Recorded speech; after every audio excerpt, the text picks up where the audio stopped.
examines the FBI's role in combating terrorism and U.S. intelligence about 9/11 in his book, 1,000 Years for Revenge. This is an hour and 20 minutes. The greatest intelligence failure since Pearl Harbor, as some people have suggested, it was the greatest intelligence failure since the Trojan horse. And the question that I had that day, that night, when I knew that Chris was safe, was, how could this have happened? How could this possibly have happened with the greatest intelligence apparatus on earth? 5 separate intelligence agencies, the FBI, the CIA, the NSA, et cetera. And could it happen again? And I think that, incredibly, 2 years after the fact, we're still asking those same 2 questions. This book literally went to bed in the middle of August. That's how kind of up to the minute it is. We're toying with actually publishing it as a 3-ring binder version, but because events kept escalating, and I have a major piece at the end of the book on the invasion of Iraq and what it meant and what it will mean now for our national security. But I didn't set out to focus on the FBI. The trail took me there. I began kicking over rocks. In fact, strangely, I had been working on a film for Showtime, and this was a film based on the story of Bradley Smith, who was a courageous diplomatic security agent in the State Department. And Brad was the one that ran what they call the Rewards for Justice program that's set up to give people, pay bounties for people who are willing to turn in terrorists. And Brad was a remarkable man who I chronicle in the book, who found out he had Lou Gehrig's disease shortly after Ramzi Youssef set the original Trade Center bomb in 1993. And Brad vowed to stay alive until Youssef was brought to ground. And in fact, it was directly as a result of his program, his rewards program, that they caught Youssef. So when I was working on a film that had to do with Ramzi Youssef, I was aware of one of his most notorious plots was called the Bojinka plot. And the Bojinka plot was not a 9/11 plot. It was a plot to blow up to a dozen jumbo jets full of U.S. tourists as they came from Asia to the United States. And the way they were going to do it was to get on in 2-leg hops. They would get on board, build the device, smuggle the components of a device on board, and plant the device on the 25th or 26th row, right above the center fuel tank on the Boeing 747, and then get off, only to have the planes blow with these people aboard hours, weeks, and months later, potentially, because he used a Casio databank watch. When I had done the movie for Showtime, I read the entire Bojinka trial transcript of 6,000 pages, and I remembered that Youssef's partner, Abdul Hakim Murad, one of his lifelong friends from Kuwait, had been to 4 U.S. flight schools. So on the night of 9/11, or the next day, when they began talking about Islamic pilots at flight schools, when people really began to get a fix on what was going on, I went, oh, wait a minute, why would a guy train at 4 U.S. flight schools if he was going to get on board a plane, plant a bomb, and get off? You don't need to learn how to fly the plane for that. So I went to storage where I had the 6,000-page transcript, and I poured over it that night.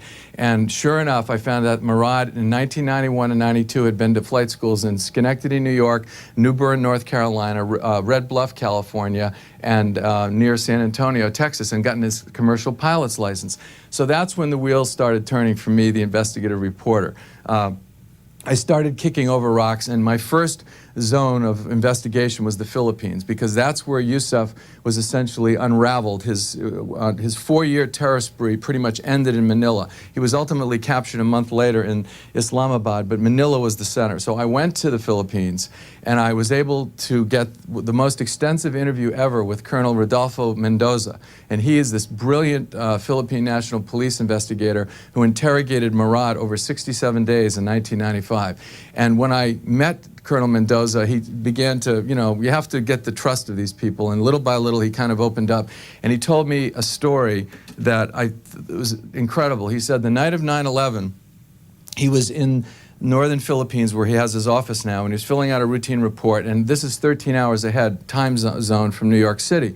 So at the moments after the 9/11 attack, a friend of his text messaged him frantically on his Nokia that said, urgent, turn on CNN, turn on CNN. So he turns on CNN, and his eyes go wide as he sees the South Tower of the Trade Center collapsing. The first words out of his mouth, he calls his friend immediately, they have done it, they have done it.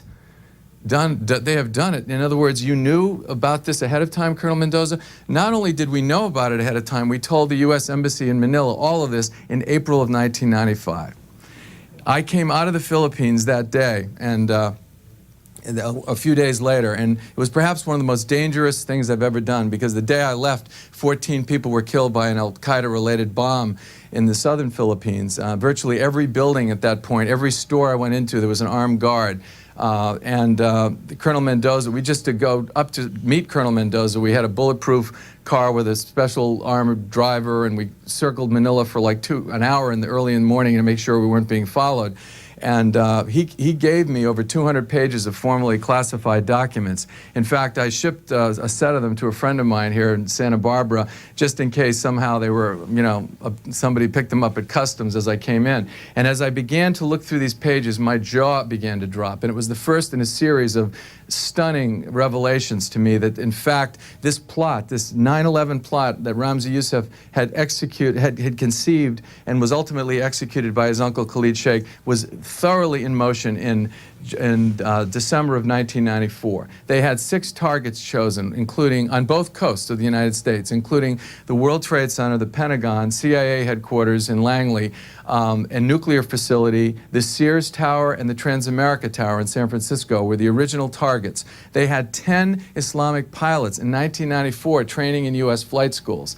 And initially, there had been a report that there had only been a plan to fly a small plane into the CIA. And after 9/11, Condoleezza Rice and a number of people in the White House said, well, how could we have ever extrapolated 9/11 from a small plane? In fact, that was what Murad told Boogie Mendoza in the early days of interrogation. But little by little, he peeled away the layers, and he confessed to this extraordinarily intricate plot that was well in motion in 1994, 6 years before 9/11.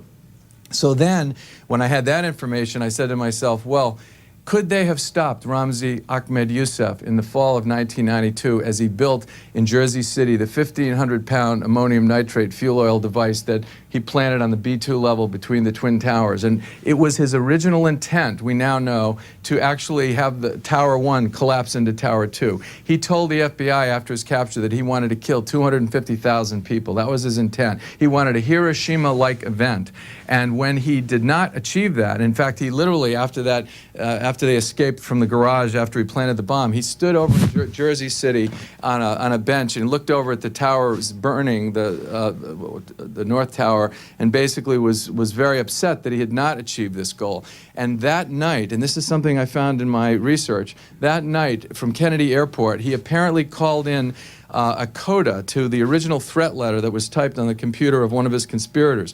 One of the conspirators was named Nidal Ayad. He was a Kuwaiti, a Rutgers grad, and he had typed the threat letter, which Youssef called his group the 5th Battalion of the Liberation Army, and they took credit. They mailed 5 letters as they sped away from the Trade Center, and the New York Times got the letter and published it a month later. Well, Youssef, so upset that he did not achieve his original goal, added a coda that was later found by the FBI on the computer of Nidal Ayad, and I'm paraphrasing, but it basically said, we know what we did wrong. We will be back to finish the job. And the FBI had that in March of 1993. Okay? Anyway, so I then went back and I discovered for the first time the story of Special Agent Nancy Floyd, which is an extraordinary story. And after speaking for a few minutes, I would like, if you don't mind, to read some of my book and give you an idea of who Nancy Floyd was. And as I began to unpeel her story, I then found out about another investigator, Ronnie Bucca. And Ronnie Bucca was a fire marshal in the FDNY who had been an ex-Green Beret, and he was a paratrooper in addition to being a firefighter. He had a spectacular fall in 1986 where he was in Rescue 1, which is like the Green Berets of the fire departments, the oldest and greatest heavy rescue company in the world. And they go in and support the fire suppression units. That's their job. They move the hose, they look for bodies, civilians, and members of service. Anyway, they do 700 to 900 working fires a year. They do all the high-rise rescue. If a helicopter crashes in the East River, they're all scuba trained. They're amazing. So this was Ronnie Bucca's unit in New York. And in 1986, he fell 5 stories when he was attempting to rescue a lieutenant who was trapped on the 4th floor of a tenement. He was not expected to live. And yet, in 1 year, and he could have retired on a 3/4 tax-free pension at the age of 32. Now, how many? We all would have, raised your hand if most people would have done that. And yet, Ronnie Bucca not only vowed to return to the fire department, but he vowed to return to Rescue 1. And in 1 year, he got back to Rescue 1, which is a rocky story and a book in itself. So he was known in the fire department as the flying firefighter. He was a legend in the FDNY. And after he hurt his back, he always had an active duty military Army Reserve presence, and he was a paratrooper. That's what he used to do on weekends, jump out of planes with the 101st Airborne. Now, when he hurt his back, he put in for military intelligence, and he was in a unit that was one of 4 units in the entire country tasked to support DIAC, which is the Defense Intelligence Analysis Center at Bolling Air Force Base in Washington, D.C. So that was, if you will, the CIA of the Pentagon. In other words, they call the building the Death Star, and so on weekends, Ronnie Bucca was looking at intelligence and he saw what had happened to Special Agent Nancy Floyd, although they had never met. And because he had almost lost his best friend, Kevin Shea, another firefighter from Rescue 1, who fell into the 4-story pit that Yusef created with that bomb that day in '93, Ronnie went to see him that night in the hospital, and he said, we're going to be involved in this, don't worry, because we're fire marshals, and he had become a fire marshal, and obviously it's the greatest arson fire in New York history. Of course they're going to use us. Well, in fact, the FBI, except for 2 marshals, excluded these experienced investigators from the hunt. And Ronnie Bucca, on his own, began his own journey of investigation. And what he did was he would work mutual back-to-back 12-hour shifts, imagine 24 hours straight, so he could stay in the city, sleep in a firehouse, go to the New York Public Library, and educate himself about Islamic terrorism. And he got a self-taught master's degree very quickly. And he then came upon this statement that was on the computer that I told you about, and began telling people years ago, as early as 1993, they're coming back, a modern-day Paul Revere. Well, Ronnie Bucca, in 1999, after being spurned by the FBI, they have a group in New York called the Joint Terrorist Task Force. It's the oldest one in the country, and the whole idea of it is to have seasoned law enforcement agents, local cops and law investigators work with the FBI. And Ronnie applied, but because he was a fire marshal, they kind of spurned him. There's an inherent tribal warfare in New York between the Reds and the Blues that has gone on for decades. And he was spurned. He was not admitted. So he had to do this from afar. In 1999, in Metrotech, which is the brand new headquarters of the fire department in Brooklyn, he came across evidence that an Egyptian naturalized citizen who'd been working as an accountant in the FDNY for 25 years that may have been an al-Qaeda mole inside the fire department. He found out that this man was an intimate of blind Sheikh Omar Abdul Rahman, and in a minute I'll explain who the blind Sheikh is and how he fits in this story for over 12 years. And Ronnie found out also that this individual had obtained the plans of the World Trade Center prior to the bombing. This guy got the blueprints of the World Trade Center prior to the bombing. He lied to get a second ID to Metrotech in 1999, which would have allowed someone else access to this building that has the plans of virtually every building in New York City. And Ronnie brought this to the FBI, and they spurned him. They basically, again, he was rejected. I don't want to finish what happened to Ronnie till we get to the end of this discussion tonight. But basically what I decided to do with this book is to use the personal story of Ramzi Youssef, the Mozart of terror, the personal story of Ronnie Bucca, and the personal story of Nancy Floyd, and weave them together as I lay out the evidence in this book. And essentially, that's what 1,000 Years for Revenge is. The title comes from an expression in Ramzi Youssef's home province of Baluchistan, and they say, if it takes me 10 centuries to kill my enemy, I will wait 1,000 years for revenge. And that's what we're up against. That's part of what defines the al-Qaeda threat to this country. So, if you don't mind, I'll just read a couple of things from the book. And Hope I don't mess up with the microphone here. Can you hear me okay? Is that all right? Okay. Chapter 1, Black Tuesday. On the morning of September 11, 2001, the greatest would-be mass murderer since Adolf Hitler was locked down in solitary confinement in a Colorado prison. In a 7 by 12-foot cell at the Supermax, the most secure of all federal jails, Ramzi Youssef sat waiting like a bird of prey. Small, gaunt, and reed-thin, with close-cropped hair and 2 milky gray eyes, he looked across his cell at the stainless steel toilet and sink below a shelf supporting a 13-inch television. It was Youssef's only link to the outside world. As CNN played silently in the background, his eyes darted across the dog-eared pages of his Koran. Youssef may not have known the precise moment of the attacks, but he was sure they would come. After all, he'd set them in motion 7 years before in Manila. The idea of hijacking jetliners laden with fuel and using them as missiles to take down great buildings had come to the bomb maker after he'd tried to kill 250,000 people with his first Twin Towers device in 1993.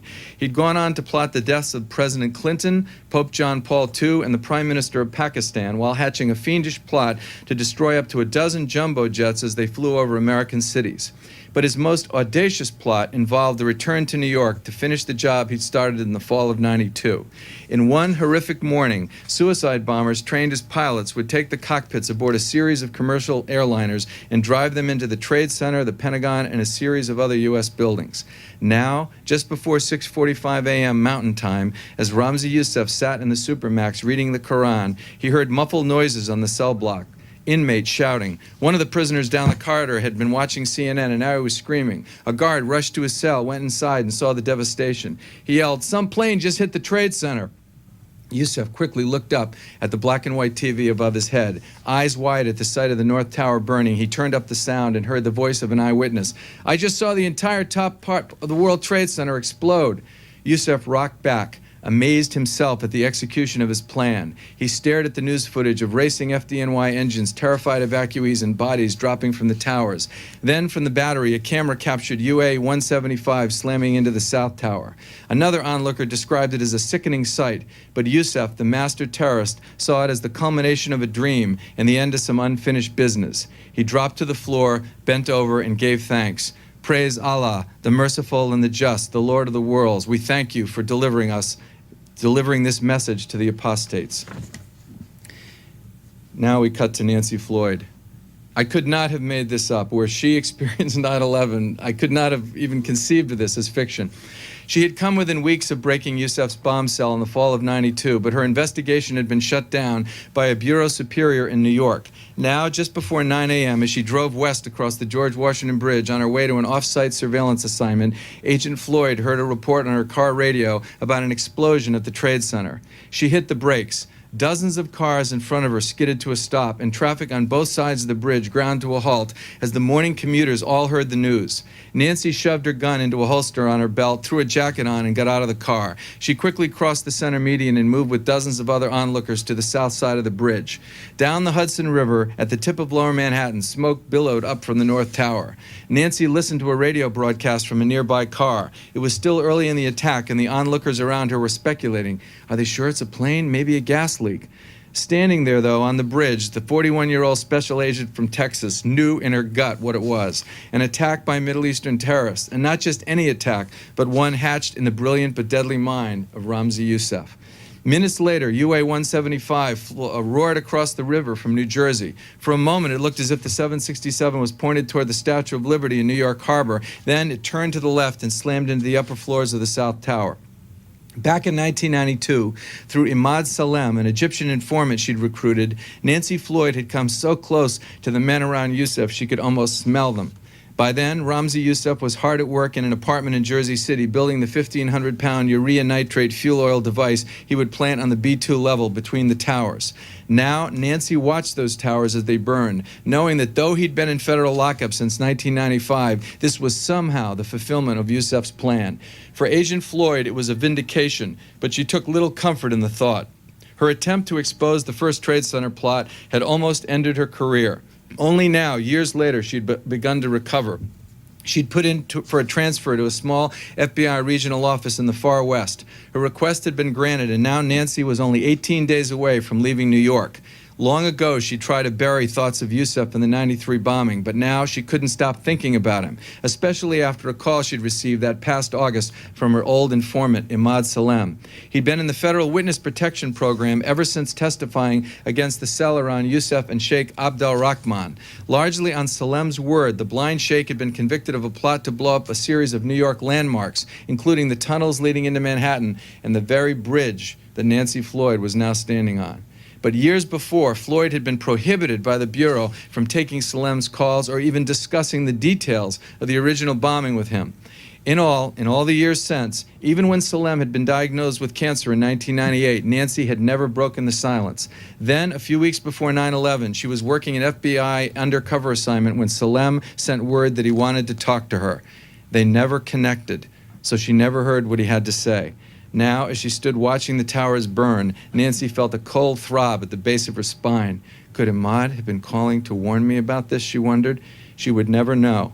Only in the summer of 2002, months after the attacks, did Nancy Floyd become aware that another investigator had been on a parallel course. Along with the word tragedy, September 11th was the day the word hero took on new meaning. For the FDNY, the statistics were numbing. 343 members of service lost their lives. 95 firefighters in the department's Special Operations Command were wiped out. Rescue One, the preeminent heavy rescue company in the world, lost 11 men in a house of 25. September 11th was a day full of terrible ironies, but one of the cruelest involved a man who was already a bona fide legend in the FDNY 15 years before he ever roared down to Liberty Street and raced up the stairs of the South Tower. Ronnie Bucca was a 47-year-old fire marshal with the FDNY's Bureau of Fire Investigation. A veteran firefighter himself, he had investigated the original bombing in '93 and had come away convinced that the perpetrators would return to finish the job. Over the next 6 years, as he educated himself on Islamic fundamentalism, Bucca found himself continually frustrated by the FBI's inability to appreciate the bin Laden threat or share the intelligence. Despite the fact that he had a top-secret security clearance as a warrant officer in a high-level Army Reserve intelligence unit, Bucca was repeatedly frozen out by members of the NYPD FBI Joint Terrorist Task Force, one of the key Bureau units hunting Youssef. His frustration reached a fever pitch in 1999 after he uncovered evidence, startling evidence, that an Egyptian with direct ties to the blind sheikh was actually working inside the FDNY headquarters. Now, astonishingly, on that morning, as Nancy Floyd watched from the George Washington Bridge, Ronnie Bucca was on the 78th floor of the South Tower with a hose in his hand, trying to beat back the flames. It's hard for me to think about what happened to Ronnie, but I'll talk to you when we get to the end. I'm going to just read one more chapter and then talk a little bit more, and then this is really an open forum, and I appreciate C-SPAN doing this, but I'd love to get the input from you guys and get your questions. This is chapter 4. I'm just skipping ahead. Much has been made of the alleged links between the September 11th attacks in two Middle Eastern countries, Saudi Arabia and Iraq. A primary motivation for the U.S. invasion in March of 2003 was the allegation that Saddam Hussein's regime was tied to the terrorist network that executed 9/11. In fact, as we'll see, the connection between al-Qaeda and the old Baghdad regime were limited and tenuous. Saudi Arabia, however, was another story. 15 of the 19 9/11 hijackers were Saudis. A mini scandal erupted in November 2002 when it was learned that money from the wife of the Saudi ambassador to the U.S. found its way through a San Diego-based charity to two of the hijackers. The very same charitable entity that evolved into al-Qaeda had begun as a fundraising conduit during the Afghan war, in which the Saudis matched the U.S. contributions dollar for dollar. And though his roots were in Yemen, Osama bin Laden himself is the scion of a family whose multi-billion-dollar construction empire built much of Saudi Arabia's infrastructure. But the record now shows that if the Islamic dissidents of any Arab country had a major role in the attacks of 9/11, it was Egypt. After a bitter dispute for control of the multi-million-dollar Afghan rebel fundraising network, it was an Egyptian bloc that first helped Osama bin Laden cement his position at the top of the jihad power structure. Both of bin Laden's chief lieutenants came from Egypt. The spiritual leader of the two Islamic extremist groups associated with them is Egyptian. In fact, the first known shots in al-Qaeda's war on America were fired largely by Egyptian immigrants at a rifle range in Calverton, Long Island on 4 successive weekends in July of 1989. Now that's how far we take the trail to 9/11. I just want to digress one moment to show you that one of the things I did in writing this book, and I wrote this book because I had been on my own self-taught master's degree for the last 2 years, and I wanted to write a book that would quickly bring Americans up to speed on this al-Qaeda threat. And I wanted the book to be simple, not just a historical, polemic. So what I did was, and because many of the names are complicated and they use multiple aliases, I created a timeline that is in the middle of the book. And the timeline is essentially 32 pages. And I don't know if you can get a shot, George, but anyway, the timeline traces the line going back to 1989, all the way up through 9/11. And what you end up seeing is the same faces time and time again show up on this line. And when you, after a while, you go, how did the FBI miss this? I mean, it's just extraordinary. The visual picture is amazing. The timeline also is keyed to the text in the book. So you can, if you're reading and you lose a place and you forget where does this fit in the big picture, you go back to the timeline. But the first major dot on the timeline happened in this result of this surveillance in 1989. Back then, blasting away with AK-47 assault rifles, 9mm semi-automatic handguns, and .357 Magnums was a rogues gallery of terrorists in training. They included Mahmoud Abu Alima, the Egyptian emigre said to have interfaced with Ramzi Youssef on the Afghan-Pakistani border in 1989. Since coming to New York, Abu Alima had taken a job as a city taxi driver. El Sayed Nosser, born in Port Said, Egypt, a 34-year-old Prozac-popping maintenance man, Nosser worked in the basement of the Manhattan Civil Court building. And Mohammed Salema, a Palestinian born in Jordan. Salema was related to Nosser's cousin, an Egyptian named Ibrahim al-Gabrowni. There were two non-Egyptians, Nidal Ayad, the Rutgers grad I told you had typed the threat letter, and Rodney Clement Hampton-El, an American black Muslim, who also reportedly fought in Afghanistan. Now, what's astonishing here is their leader was a guy named Ali Muhammad. And Ali Muhammad was an ex-Egyptian army officer who was in the same unit that was associated with the murder of Anwar Sadat in 1981. But he never got indicted because he had a good alibi. At the time, he was advising the U.S. Special Warfare School, the Green Berets, at Fort Bragg, North Carolina. Okay? And years later, even though the CIA wouldn't touch him because he was considered so dirty, when he left the Egyptian army, he somehow found his way to the United States, married a woman from Oakland, became a naturalized citizen, enlisted in the U.S. Army, became a sergeant, and was now back working at Fort Bragg in the middle of the Green Berets Special Warfare School. And on weekends, he was coming up to New York and training these guys in paramilitary training. Of the men in this session in July of 1989, 3 would be convicted in the World Trade Center bombing. Nosser would go on to kill right-wing Rabbi Meir Kahane in 1990. 2 of them would plot the bridge and tunnel plot with the Sheikh, convicted in 95. And Ali Muhammad himself would go on to train Osama bin Laden's personal bodyguard, and later he scouted the African embassies. 9 years later in Africa, he scouted these embassies and actually took the pictures, and bin Laden showed him where to put the bombs. 234 dead, 5,000 injured. 9 years later. This was the first dot on the FBI's chart, going back that far. Beginning in the weekend of July 2nd, the FBI Special Operations Group was assigned to watch a series of MEs who hung out at the El Kifar Refugee Center at the El Farouk Mosque on Atlantic Avenue in Brooklyn. MEs in Bureau parlance were Middle Eastern men. Special Agent James Fogle, a 10-year veteran, was the photographer. And essentially what he did was they shot dozens and dozens of pictures over these 4 weekends. And then, for mysterious reasons, the investigation was shut down. Okay? So you could say maybe, okay, well, they didn't have any perspective back then. They didn't really know who these men were.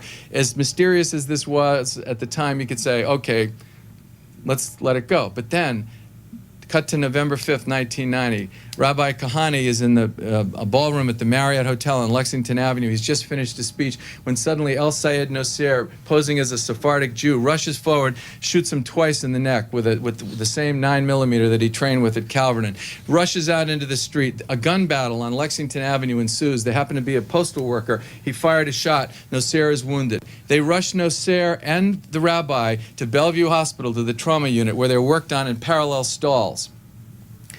The rabbi dies, Nosser lives. That night, the New York Police Department and the FBI went to Nosser's house in New Jersey. They found Mahmoud Abu Alima, the big red-headed Egyptian that I just described from Calverton, and Mohammed Salema, the Palestinian, waiting. They were supposed to be the getaway drivers. But that wasn't enough. They took them into custody as material witnesses, but they found 47 boxes of evidence, which included 1,400 rounds of ammunition, bomb recipes, pictures of the World Trade Center, speeches of the Sheikh, both recorded and translated, that said we need to take down the edifices of capitalism, the high world buildings. They also found top secret manuals from Fort Bragg, from the Special Warfare School, top secret memos from the Joint Chiefs of Staff, and basically pictures of the Trade Center. If they had been a flashing arrow pointing at the World Trade Center that night and a sign that said international conspiracy, it couldn't have been more obvious. But what happened? The NYPD's chief of detectives, Joe Borelli, the man credited with bringing down the Son of Sam, decided that this was a lone gunman case. They wanted to avoid a political show trial after Nasser lawyered up with William Kunstler as his lawyer. This is the Jewish capital of America. We don't want to have a big political trial and give these guys a voice. So what they did was they basically tried this as a lone gunman shooting. Those 47 boxes of evidence shifted back and forth between the Bureau and the NYPD to the point where the chain of evidence was broken. And the opportunity was lost, okay? Enter Special Agent Nancy Floyd, full of you-know-what and vinegar. I don't know what you're allowed to say on C-SPAN. She's from Texas. She's bright-eyed, bushy-tailed. She worked in Savannah. She qualified for SWAT on her first assignment. She comes to New York City. She's working in the Foreign Counterintelligence Unit, the GRU unit. Her job is to focus on Red Army intelligence, the Russians at the UN, follow them around, make sure they're not getting into trouble. In one of her assignments, she happened to go to a hotel at 55th and Broadway and met a security guard, and the security guard was this fellow Salem, an ex-Egyptian army officer. And he did a number of jobs for her, gave her good intelligence, proved his reliability, and then one day he said to her, there's a man in this city who is so much more dangerous than the worst KGB hood. She goes, who? He says, Blind Sheikh Omar Abdel Rahman. And she writes it down. And she knew nothing, but Nancy was a quick study, and bang, she immediately got up to speed. She went to her bosses and said, I think we have an opportunity here. This guy is amazing. Why don't we let him quit his job? He's making $500 a week. Let's see if he can go undercover as an asset. Now, this is very important. An asset in the FBI was an undercover informant, if you will, that never had to testify, didn't have to wear a wire, was never going to be public. And the whole idea of these men or women that did this job was that they would look for the threat, and then if they determined a threat was there, then the FBI goes in and does traditional surveillance, Title III wiretap warrants. They duke another agent in who can testify, etc. So long story short, Ahmad Salem, they give him 6 weeks. He quits his job. They're paying him $500 a week. They give him 6 weeks. Maybe he can infiltrate the cell. He does it in 2 days. Within weeks, he's traveling to Detroit with the blind sheikh who's asking him to kill President Mubarak of Egypt. When the New York Times shoots pictures of the blind sheikh, this little guy in his arm as his new bodyguard is Ahmad Salem, the FBI informant. Within weeks later, he's going up to Attica, where Nasser is now in prison, the killer of Kahani, and he's saying, I want you to blow up 12 Jewish locations around New York City, a bombing concern. I want you to kill the judge who sentenced me. I want you to blow up the Diamond District. And, he's playing along because he wants to understand how deep the threat goes. Long story short, he comes to Nancy and he describes this. Now, the next move would have been naturally to do the surveillance I described. But all of a sudden, a new head of terrorism takes over. There was no head of terrorism. Nancy was not in the terrorism branch. And this new guy that came in, Carson Dunbar, had been an administrative special agent in charge. He was the paper guy in the office, right? He was the guy that you went to approve your overtime and things like that. Not overtime because they don't get it in the Bureau, but to approve surveillance and other measures. Long story short, he does not like Nancy Floyd. It's like a personality thing. He doesn't trust Ahmad Salem, and he basically meets him in New York and demands that he come to 26 Federal, by the way, where he's undercover. Nancy's like, sir, the man's undercover. No, I want him here. So he meets him in his office and immediately says, you have to wear a wire, you have to take a polygraph, essentially you have to re-audition for the part. Now, this man's been risking his life for months for this country for $500 a week, okay? And he basically says, I cannot, I have family in Egypt, I have to withdraw. They gave him 3 months to withdraw, to wean himself so he could get a new job. In the fall now of 1992, now that he's out, suddenly the 12 Jewish locations plot morphs into the World Trade Center bombing conspiracy. And they bring in Blind Sheikh calls Pakistan, and Ramzi Youssef comes in on September 1st, slips into the country. Basically, it's a long story. It's in the book, and it basically is allowed to get into the country, claiming political asylum, okay? He's now in Jersey City building this 1,500-pound bomb. Salem knows there's something going on. He just doesn't know what because he's withdrawn. He's backed away. He meets with Nancy at the Subway sandwich shop near 26 Federal Plaza in the fall of '92 to get his last $500 payment, and he says to her, Nancy, I beg you, you must follow Mahmoud Abu Lima, the it's the 6'2" Egyptian I mentioned, in Salema. There's something going on. If you follow them, they will lead you to whatever it is. And she says, look, Ahmad, I've been told I'm out of this. You know, I'm like on something else. And, you know, Carson doesn't trust you. He's not going to approve surveillance. I'm sorry, you know. And he says, if you do not do this, don't call me when the bombs go off. He said bombs with an S.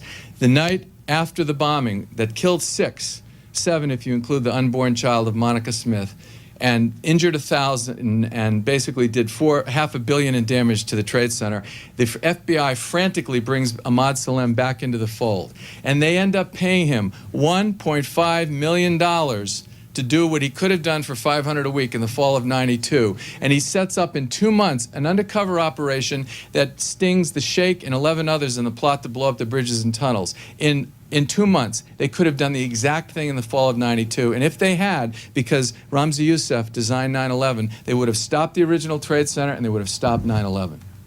Okay? Did Nancy Floyd get the corner office in the Hoover Building as a result of this kind of good work? Did they give her a cash bonus as they do in the FBI? Did she get promoted? Did she go up the pec? No. They opened an internal affairs investigation on her called an OPR. And the average OPR in 1993 lasted 3 to 4 months. Hers lasted 5.5 years. And in the end, because they needed a scapegoat, because they needed somebody to blame, and she was the junior agent, Special Agent Nancy Floyd was suspended for 2 weeks. They took her badge and her gun and they put her on the street. It's hard for me to say this without getting a little emotional about it. And Nancy Floyd was suspended for insubordination to Carson Dunbar. It was her word against his, and he was the senior man. Carson Dunbar ended up getting promoted to run the New Jersey State Police, and he got an extraordinary sweetheart deal where he was allowed to transfer to ATF in Washington to preserve his federal pension, not have to show up. And they paid the ATF salary and the Jersey State Police salary. He was allowed these perks, and Nancy Floyd was kicked out of the Bureau for 2 weeks and humiliated. And before they did that, they leaked a story to the New York Post, headline, The Temptress and the Spy, in which they suggested that she was having an affair with Salem, which is the only reason she got this. Vilified in the tabloid press, humiliated, prevented from advancing in the Bureau for 5.5 years, and ultimately suspended. That's the lesson that young agents get when they hear the story of Special Agent Nancy Floyd. That's part of the problem that we face today with the FBI. Anyway, I don't know where we are, what our time is, but George, how are we doing? You're doing fine. Okay, I just want to finish the story of Ronnie Bucca, and then we could open it up for questions. Ronnie Bucca, as I said, was this modern-day Paul Revere, and he had been telling people for years, and not only, I interviewed a fire marshal, he actually told this man, what they're going to do is they're going to come in and hit one building, and then when emergency services is in place, they're going to hit another building.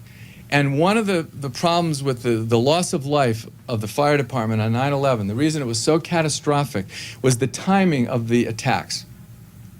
Somebody knew that the FBI tour change was at 9 a.m. in the morning. And they also understood the culture of the fire department. These men and women, but principally men in the rescue units, do not miss fires, okay? So all the men from the night unit that had been working all night on the tour, they jumped on those rigs because they didn't want to miss that fire. And all the guys from the day tour coming in jumped on the rigs. So the loss of life was twice what it would have been if the planes had hit at 11 a.m. Do you understand?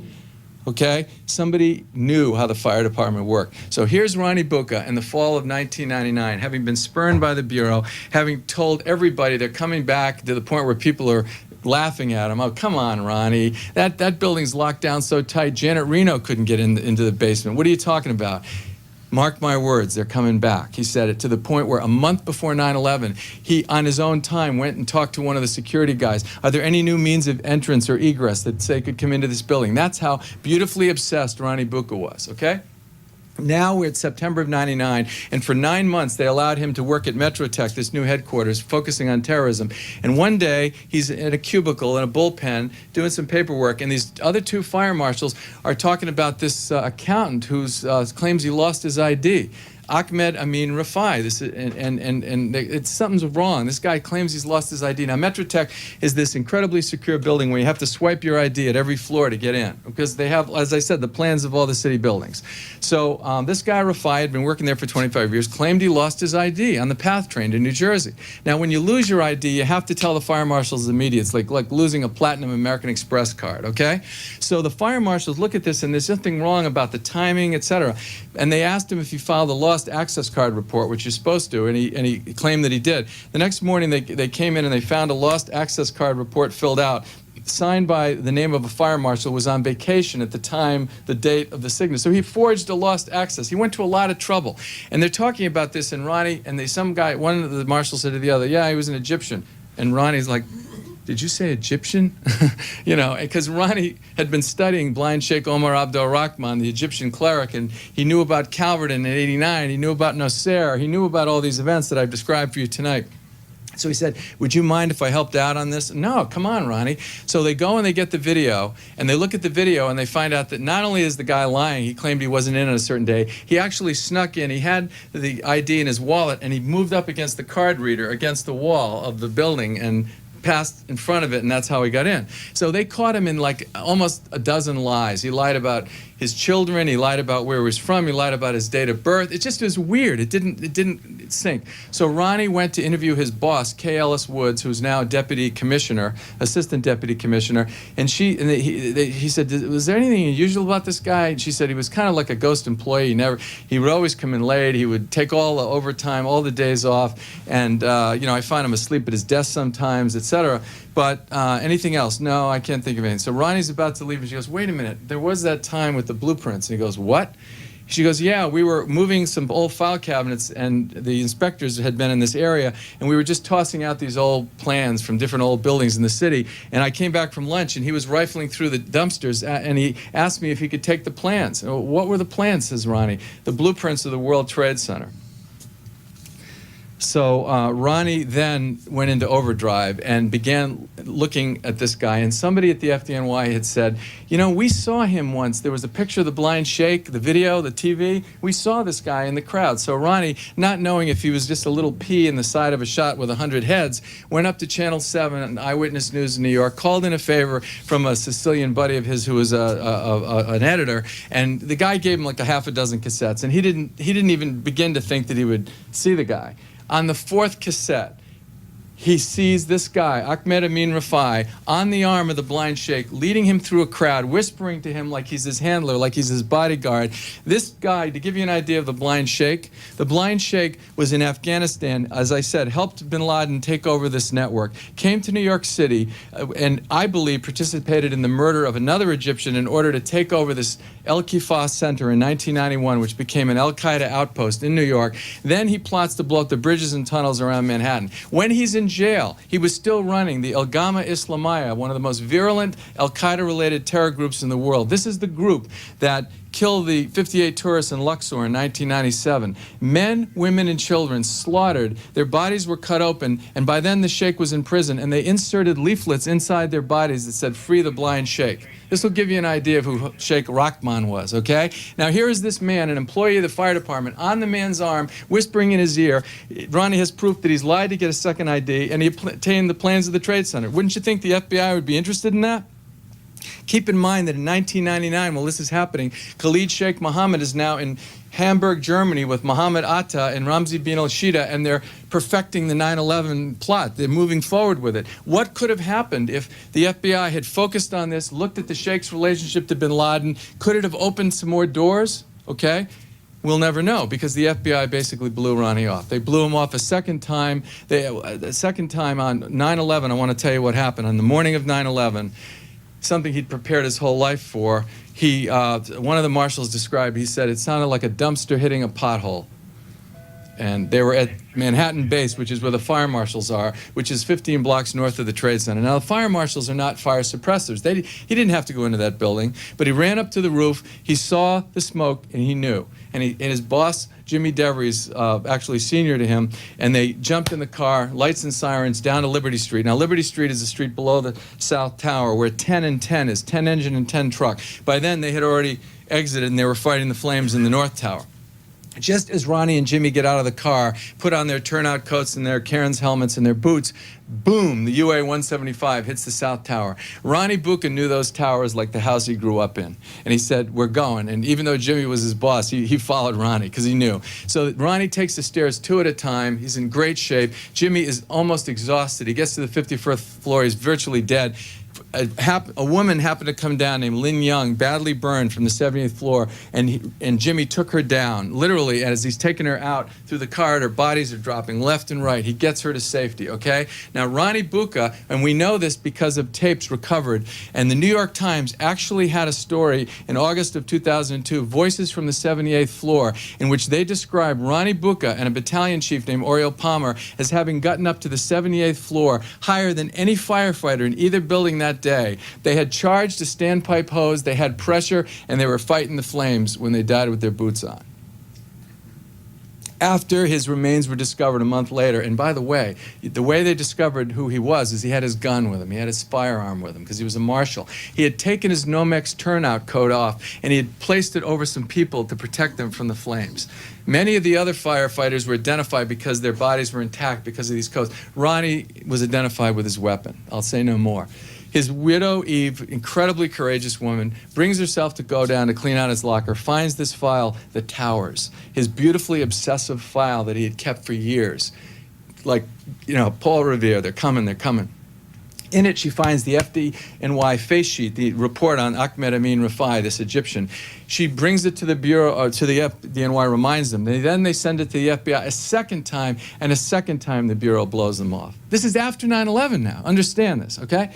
Now, I get the story last summer. The family opened up to me generously and allowed me to tell Ronnie's story. And even after I'd gotten to know them very well, finally Eve said, you know, you should know about this case. I looked at it. I went to the fire department. I interviewed every marshal, the assistant commissioner, Kay Woods. I confirmed the story. I found out that the Bureau, I even checked with people in the task force. Oh, yeah, we looked at it, but there wasn't anything to it, you know, that kind of thing. And because I'm an American before I'm a journalist, because my children live in New York City, I got this file to a man who's a top man in Homeland Security in Washington, D.C., one of the top men in the new department. Within weeks, the FBI opened the case into Ahmed Amin Rafai, and it's still ongoing as far as we know. Anyway, that's the story of Ronnie Bucca and Nancy Floyd. I would love to take your questions, and the deal is that if you ask a question in order, because this is radio and television, you have to come up to the microphone, so don't feel nervous, just come up and Kate will be the... Hey, hi. Sure, what's your name? Larry Chase. Larry, great to meet you. I heard you on NPR the other day. Oh, did you? Great. This is the first book that I took to read on this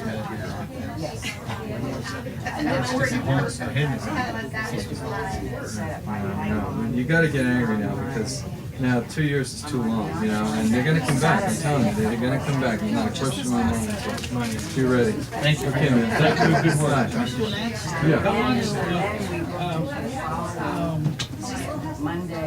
I want to say something. I feel a little uncomfortable. I'm not used to this. Go ahead. It's Monday. It's kind of a Colonel Mendoza thing. I heard on talk radio, and it's not the Middle East. It's here in California, and I can make it short. Go. Yeah. Well, go ahead. Well, I just don't want, if somebody else wants to have a book sign, I can do that and then we can talk. You're good? Okay, go ahead. Sorry. I heard our talk radio, Jerry Cornfield. Yeah. I heard him, he had about 2 summers ago, interviewing people come for a half hour.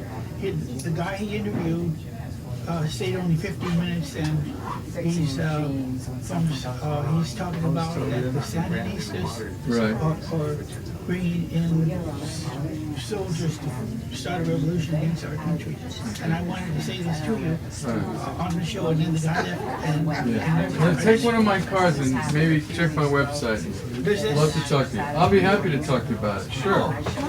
Thank you. I've heard of something else too. All right, thanks. You really mean it? You want me? Thanks a lot. Good question. Thank you. Great. Well, spread the word. You're obviously well informed. Just a quick This is just like, this is mainstream press. This Right. is like the chief's investigation. Right. Look, Yeah, it's the it's size. neatly trimmed lawn. Yeah. And you can tell the blowback. Yeah, exactly. I mean, you can Yeah, talk right. about it. All right, well, look, just, send me an email, all right? So, great job. Okay, Great thanks for job. coming. All right, thank you, thanks. Thank you. Keep up the good work. You look familiar. Oh, so do you, but I don't know how I would know you except from the newspaper. You look familiar, anyway. Anyway, thank you. Oh, great, Yeah, okay, it's really thanks very fun, much. interesting. Why don't you buy a book, come on. Oh, I will, You came all the way, eventually. why don't you let me sign one for you? Come on, thank What a you. salesman. Yeah, look at all these books they have, I feel And I bad. can, Well, tell me your name. Suzanne with a Z, S-U-Z-A-N-N-E. Okay. I can show it off. That's right. I know the man. Thanks for doing this. Thank you, thanks for coming. Well, I know did it you was hear a about lot it on the of work. radio or? No, I saw it in the paper. Oh, great. Yeah, they did a really nice, And that I was Scott, really fascinated and I was glad to see that somebody had actually done this kind of work. thank you. Thanks a Because I lot. know it took a lot. Let me give you my card and just send me an email and say, you know, we met. Yeah. That way you can email me and I'll hook up. All right. Thank you. Good luck Great, on your thank next you. book. Okay. We'll Thanks, see you thank here you. next I time. hope so. Okay. Bye. If Sue lets me come in. Sure. You just come to my website. Thank you very much. Thank you for this.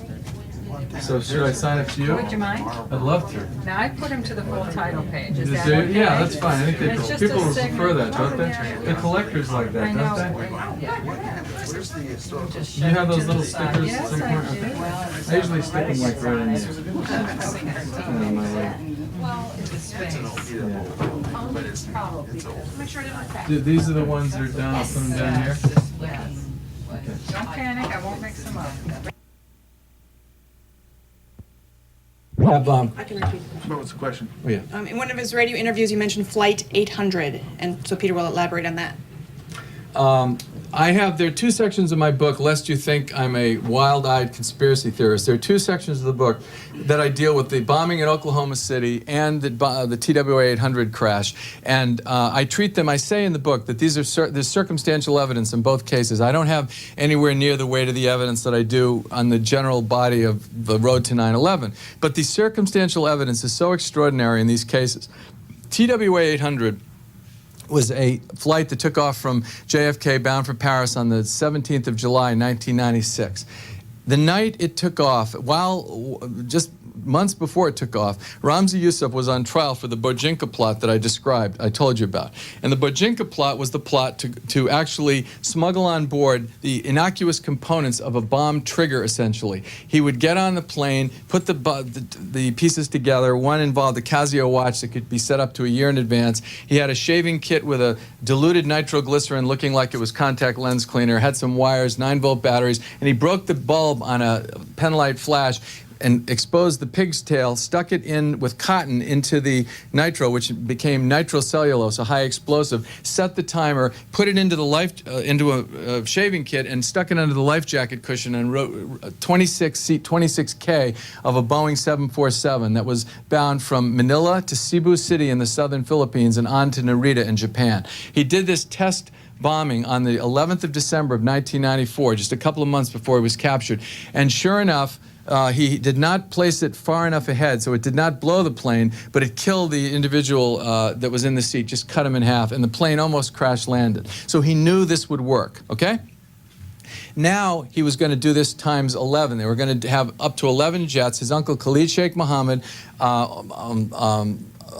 Abdul Hakim Murad, who I described, Colonel Mendoza, and a fourth individual called Wali Khan Amin Shah, who was like this with bin Laden. Bin Laden called him the lion from fighting in Afghanistan. So these four guys, one guy would get on in Hong Kong, take the flight to Singapore, and then get off, and then the flight would go to LA. Another flight would go to Chicago. Another flight would go to New York City. And contrary to what the feds said in the trial, I found evidence from Colonel Mendoza that the plot was much more monstrous than ever conceived, because the feds claimed, they called it 48 hours of terror. Even though they were planning the bombs over 48 hours, they weren't going to explode over the Pacific. That wouldn't have made sense. As soon as the first plane blew, they would have shut down worldwide air travel. What they planned to do is set these weeks and months in advance, so a plane could blow up flying into New York City or at a terminal in Chicago or any number of places. So anyway, After the jury in the Bojinka trial had heard this evidence for weeks, and Youssef, by the way, was representing himself and not doing a bad job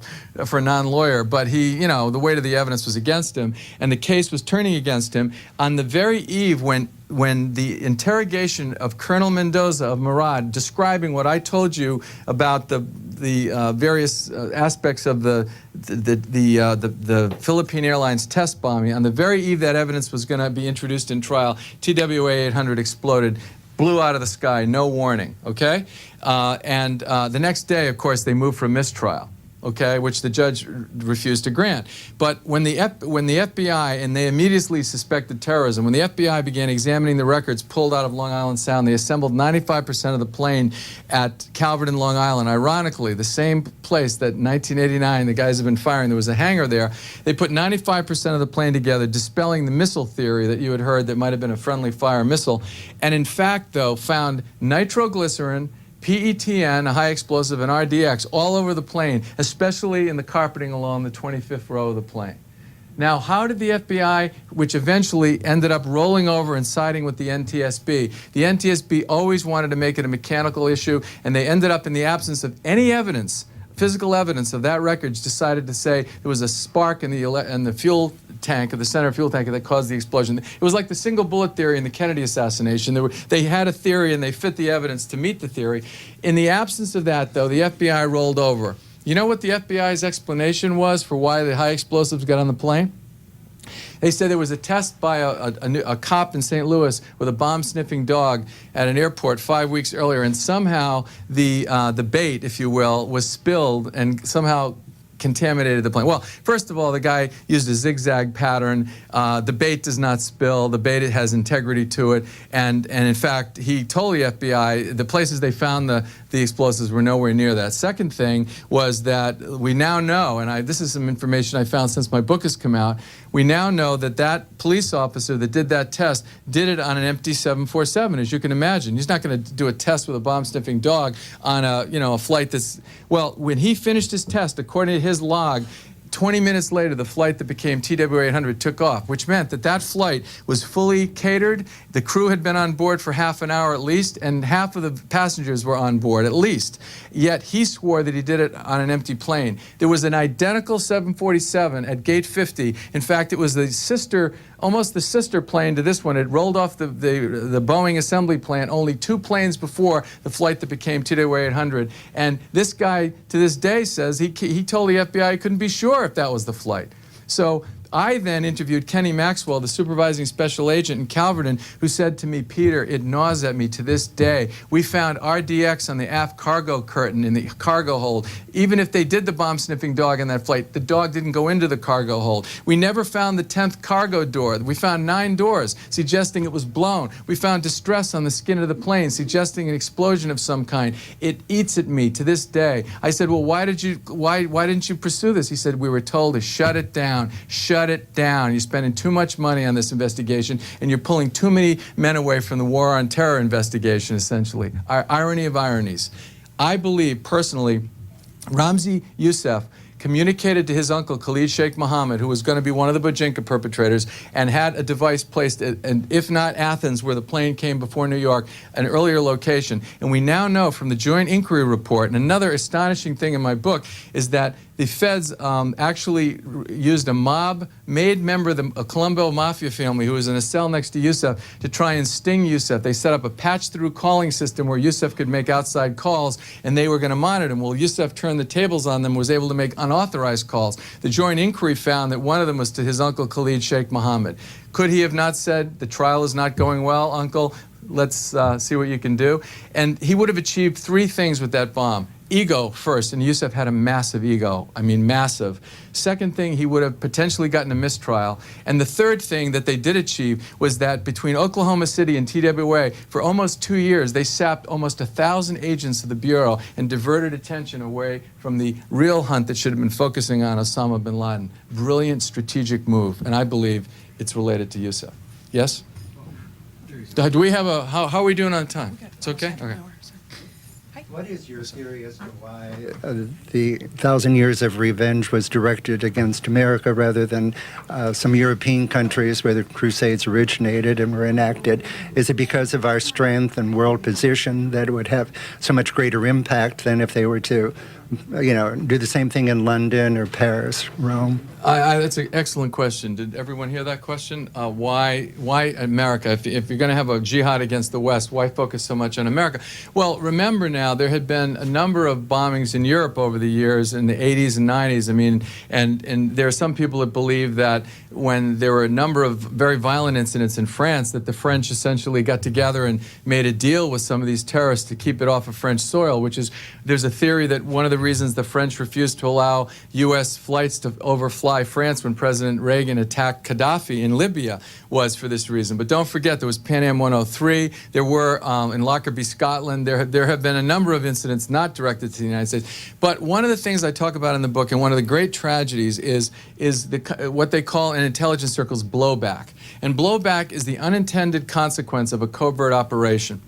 In this case, we did a good thing in the 1980s. We tried to help the Mujahideen rebels in Afghanistan defeat the Soviets that had invaded. It was very important for us strategically. It was their Vietnam, and it was kind of the last gasp of the evil empire. And that war, which we supplied $3 billion to, matched apparently dollar for dollar by the Saudis, was considered a good war. It was bipartisan support, Democrats and Republicans, unlike the Contra War, which was the bad war back then.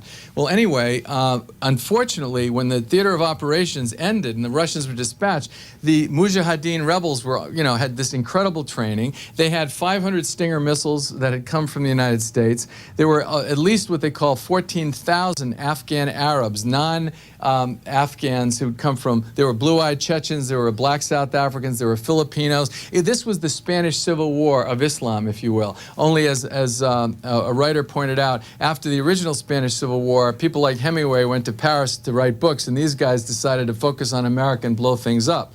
And I do think that a measure of that was that, and with respect to bin Laden particularly, the fact that we were the big guy on the hill. We symbolized the ultimate in Western power, and it is the West that they have such a virulent hatred for. They want to return these extremists to the 7th century caliphate, the Islam of what they perceive to be the Islam of the 7th century.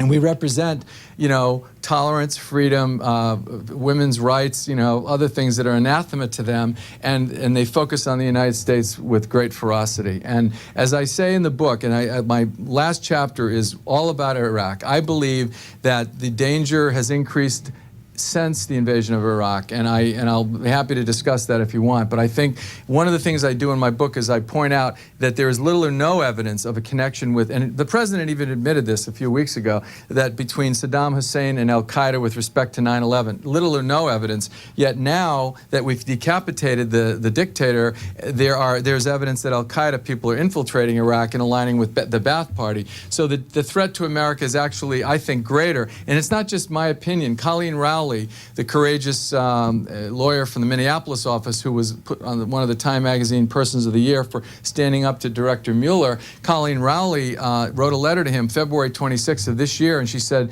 I'm paraphrasing, I fear what will happen from the increased danger if we invade Iraq. I'm not sure the Bureau is prepared to protect us, and I'm not sure you've communicated that to the President. So this is Colleen Rowley on the inside.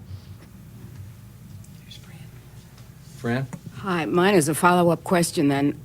How come with 100 senators and 435 congresspeople, couldn't a Nancy or a Ronnie have found somebody with the White House's ear, somebody who's close to the White House, who could then bring this story to them and have, because obviously they can say to the FBI, hey fellas, let's do something? Or is this a naive question? It's not naive, but I think you have to put yourself back into the moment. First of all, they were in the middle of this. They were ground troops, if you will, in the war on terror. She was a junior agent, and street agent or brick agent. She had already basically had her career ruined just by challenging a senior official in the New York office, let alone doing an end run and going to Washington. Ronnie Bucca had great respect for the military and the chain of command. And he thought, if we go to the Bureau, we'll get results. And he tried. You know, Ronnie Bucca is so beloved in the U.S. military, not just in the fire department, that the first POW camp in Iraq this spring was named Camp Bucca after Ronnie Bucca. That's who this guy was. But he also respected the chain of command. And look, one of the things I do, I devote this, I dedicate this book to the agents of first impression, the uniformed cops, the firefighters, the EMS workers, and the people who are on the ground.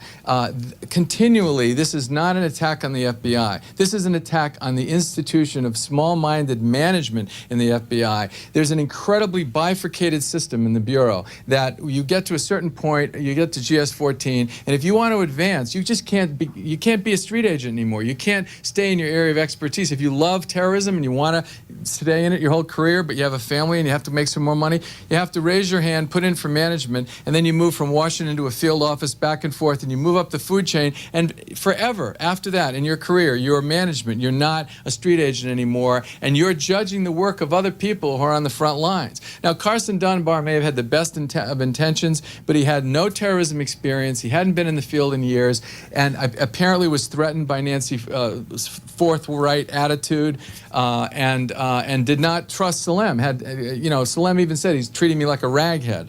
And therefore you had management making this decision. And another question I asked, though, okay, so he cuts Salem, so Salem leaves because of his being forced to testify, etc.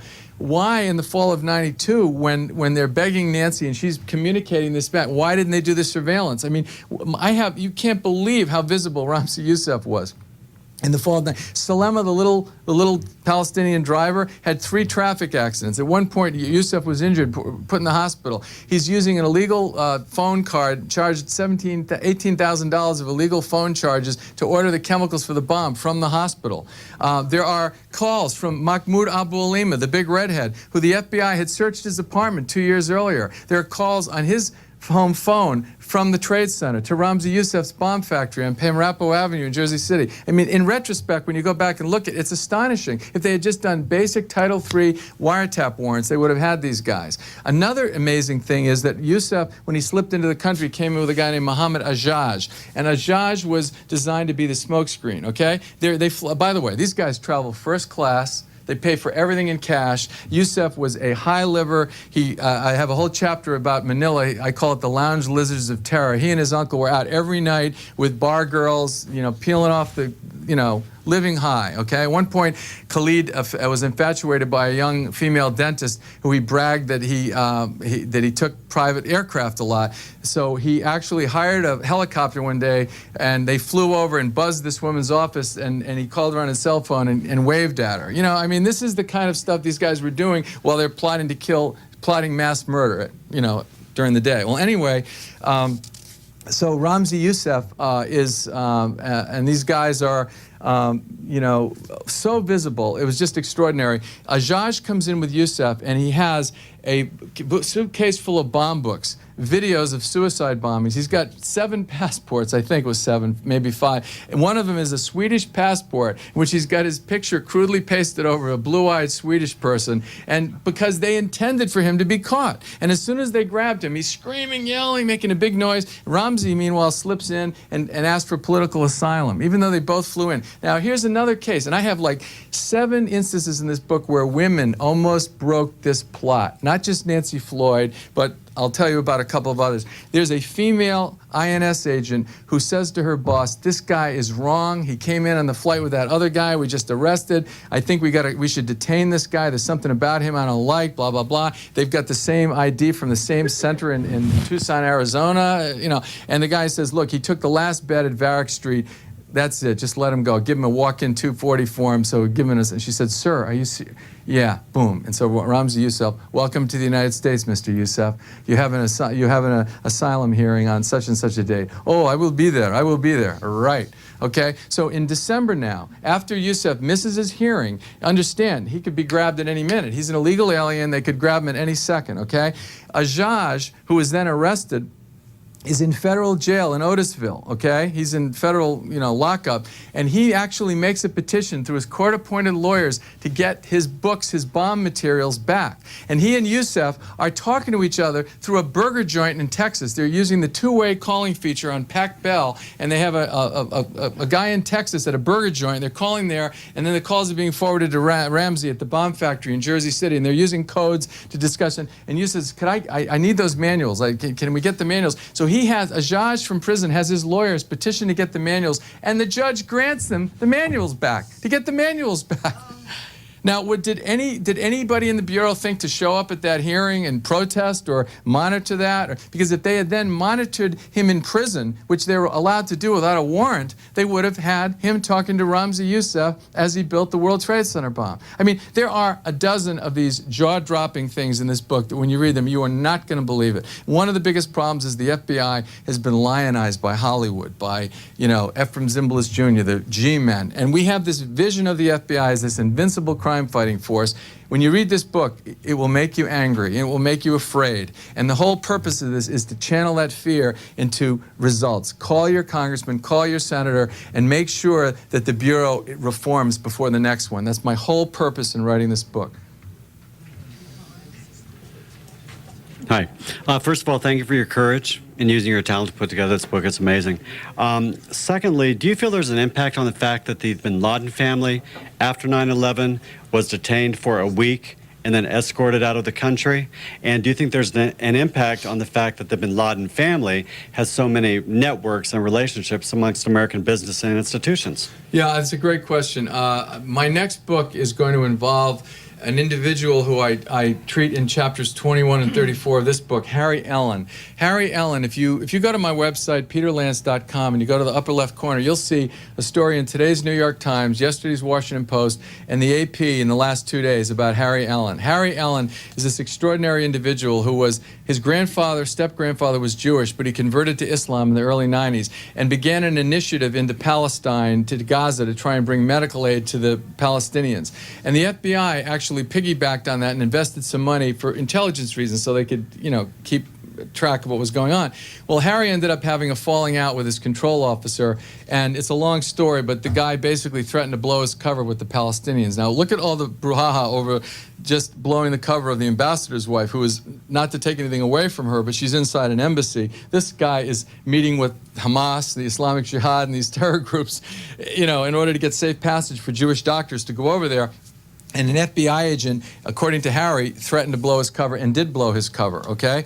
Well, Harry actually, his control agent, Ken Williams, was the guy who became famous for sending the famous Phoenix memo 2 months before 9/11. The Phoenix memo said we should be looking at flight schools, but it was only 2 months. I have in my book the fact that Harry Ellen put Ken Williams onto Islamic suspicious pilots in Arizona in 1996, okay? Now, the reason to answer your question about bin Laden, I'm going to do my next book. Harry's life is a Jean Le Carré novel, but it's real, okay? What happened to him. And Harry, part of that was the fact that he dealt with Osama bin Laden during the Bank of Credit and Commerce scandal in the 80s. You remember that? BCCI, the famous bank? And bin Laden then, according to Harry, was wearing, Italian suits and was like a playboy. And he's this international banker. And so we're going to go back and we're going to look at the origins of the bin Laden family, the connections of the bin Laden family to U.S. interests, which I'm not going to be specific about right now, but that is an astonishing thing. If you think about it, you have the greatest mass murder in American history. The bin Laden family members, if not material witnesses, you could at least make an argument that they might be material witnesses, yet, as we saw in Craig Unger's recent piece in Vanity Fair, were reportedly, and I have not confirmed this, so I can't say, just secondhand, spirited out of the country, allowed to leave at a point where the rest of the world was locked down, the rest of the country. So there are many unanswered questions. Another one of the big unanswered questions of 9/11, the allegations of insider trading, that there were puts on the stock of United and American that were 6 times greater, people betting that the stock would go down, 6 times greater. And I've also learned that now that there were puts on the reinsurers, Swiss Re and AXA Advisors, which were the reinsurers of the Trade Center. Now that's a crosshair. If you have people betting that the airlines that were the 2 airlines that hit the towers would go down, and then you have the fact that the reinsurers stock would go down, that's a crosshair, which suggests that somebody knew. Now, the easiest thing in the world is to track who bought stock, right? Why 2 years after the fact does the American public not know the results of that investigation? Who bought that stock? Was it the bin Laden group, as was suspected originally? And if it was, were they given, does anybody on the Security Exchanges Commission know? This is one of those myths that I'm going to chase down, that there was a certain kind of software called Promise. And if you think about it, Promise software was a brilliant notion. The idea is it's an intelligence software that gives information on catastrophic changes in stocks. Because if you think about stocks, they're a beautiful barometer, an intelligence tool of what's going on in the world. So this Promise software, the developer once ended up, I think, suing the U.S. government, alleging that the software was obtaken by the U.S. intelligence agencies. In any event, why would they have not known if 6 times the stock on 2 American airlines was people were betting against it, and 6 times, why wouldn't that have shown up in our intelligence agencies? I don't know the answer to that, and I don't know if these allegations are even true. That is going to be part of the inquiry of this next book.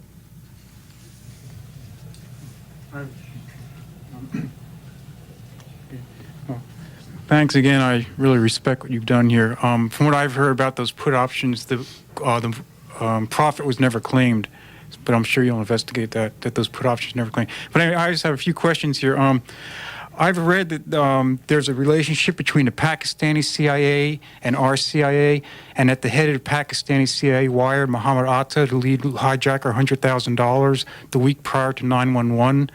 And I'll sit down after I have a couple questions, and I wonder if you could just comment on that at all, about if you know if there's a relationship that exists. That is something I don't have any knowledge of, but it provokes an answer that's related to what you're saying. If you don't mind, I can answer that in a different way. But go ahead if you have another question. No, go ahead. Something else if you yeah, go ahead. And then, have you ever investigated exactly what happened at the Pentagon that day? Because even in your book, the Pentagon appears to have a hole approximately 40 feet wide, and a 757 has a 150-foot wingspan. I have not focused on the Pentagon. Okay, another aspect of my next book is going to be the day of. Okay. And that's an area that I just didn't have time to look into now. Yeah, just going to mainstream press and looking at pictures from September 12th, the hole does not match, is not commensurate at all with what happened with the World Trade Towers. There's no debris trail or anything. Finally, and also, have you investigated why jets weren't scrambled according to standard operating procedure of the FAA? It's all fodder for the next book. That's the next book? Yeah, because what I did was I focused on the road to 9/11 and the question of could we prevented it, and then the more specific and even larger questions that many of the victims' families are asking is what happened that day? Why did jets scramble from Otis Air Force Base on Cape Cod? Why did it take X number of minutes to reach Payne Stewart's jet when he was dying, and it took so long to defend these two towers? Okay. So these are really valid questions. And one last and assuming there's this massive intelligence failure, and then there are also these other failures at 911, have you thought at all or speculated how high the knowledge of this might have gone, besides just FBI incompetence? But otherwise, thank you very much. You raise every question he raised is an excellent question, and like I say, the part of the line of inquiry. But one thing I wanted to mention that's apropos of his question about the Pakistani. Remember, we have these allies in the war on terror, and we want to make sure that our allies are, doing the job with us. And one of the most astonishing things that came out in Bill Gertz's book, Breakdown, and I say at the very end of this book, by the way, that I stood on the shoulders of giants. Every book that was done prior to this book I read, and I sourced in the body of the book as well as the endnotes. There are 1,000 endnotes, leading some people to think that we should have called it 1,000 endnotes for revenge. But anyway, one of the things that Bill Gertz reported and then the LA Times followed up on, and this came from Bob Baer, that extraordinary ex-CIA agent who has written 2 remarkable books. When Khalid Sheikh Mohammed, okay, the FBI self-confessed mastermind of 9/11, who, carried out the plot of his nephew Ramzi. He is in Qatar, or Qatar, Qatar, in 1997 December. The FBI finds out about it. They send the hostage rescue team, the elite unit, over to grab him.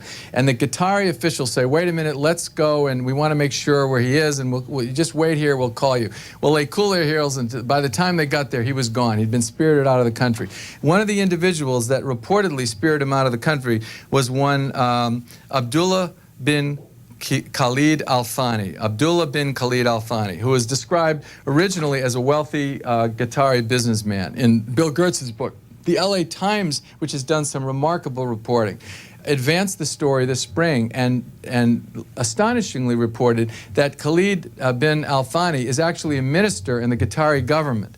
And Qatar, or Qatar, as you know, is where the U.S. Central Command was located during the course of the invasion. So you have an example, and by the way, Richard Clark, the former terrorism czar under both President Clinton and President Bush, was told this by the LA Times. He said, "That's astonishing if that's true." If that's true, you know, he was like shocked to hear this.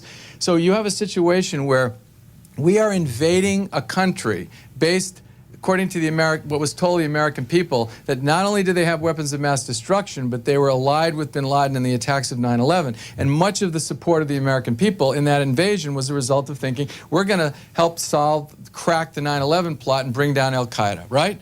Yet, as I say in the book, little or no evidence of that, and yet the country where our central command is located has in its government an official who helped to spirit the mastermind of 9/11 out of the country. Now that is astonishing, okay? Why hasn't anyone addressed that fact? that is one of the dozen or so you've got to be kidding things that I came across when I was doing this thing, and I had to double check and triple check. And you know, after a while, I kept saying to myself, is this incompetence? Is it negligence? Or is there something else going on? And I think in the beginning, back in 1989, there were actually three things happening. In 1989, I think these guys were allowed to shoot on Calvert and Long Island because they were our buddies from the Afghan war. And that was good at that point, okay? And then I think there was a level of incompetence and arrogance that didn't appreciate how a loosely organized group of, you know, quote, ragheads, as they were referred to by some people in the FBI, could have done this. And then by the time you had the Philippines evidence where Colonel Mendoza turned it over, I think we're into cover-up mode at that point. I think people were starting to say, my God, we could have stopped this guy in 1995. We've got to separate Khalid Sheikh Mohammed from his nephew, because if we really draw the dots that I have connected in this book, and I have challenged Director Mueller, and I challenge him now, I hope he watches C-SPAN, to come on and to debate me or just challenge anything in my book. If I'm wrong, I stand corrected, and I want to see that I'm wrong, but I connected these dots. I'm an individual reporter. I don't have subpoena power. I used a reporter's notebook, a phone, and Google, okay, and tenacity, and that's how I wrote this book. And anyway, Peter Lance's latest book is 1,000 Years for Revenge: International Terrorism and the FBI, The Untold Story. It's published by Regan Books, online at harpercollins.com.